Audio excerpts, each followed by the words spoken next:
Quel est mon projet préféré? Celui que je n'ai pas encore imaginé. Non, Jean-Luc, je sais bien que c'est pas vous qui avez dit ça, c'est l'architecte Frank Lloyd Wright. Et c'est pas parce que c'est la 100e de Soleil que c'est la fin. Non, c'est un projet, je le sais, que vous inscrivez dans le mouvement, dans la durée, dans la pérennité de cette façon autre de penser la foi en la parole, la soupeser, la secouer, la titiller, la chatouiller, la laisser résonner 100 fois encore de cette façon qui est la façon Soleil, cette façon d'être ensemble autour du texte biblique, ce rendez-vous qui, tel un fil rouge, lui offre un espace afin de chercher à comprendre ce que cette parole peut nous révéler, nous indiquer, nous inspirer encore aujourd'hui, dites-vous, dans le petit pitch que j'ai été pompé sur le site de France Culture.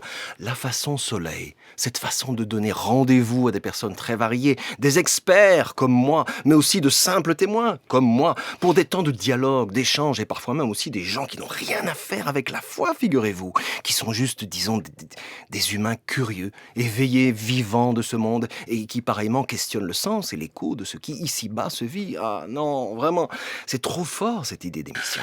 Et alors, cette 100e de Soleil continue avec Jonathan Hallynet. Bonjour Jonathan, à nouveau. À nouveau, bonjour Jean-Luc. Cette proposition chaque dimanche dans Soleil de partir à la rencontre, d'être en dialogue, de réfléchir avec la société à la lumière de la Bible, de se laisser interpeller, ça ressemble fort, il me semble, à votre manière d'être croyant, tout simplement, de vivre et de concevoir la foi.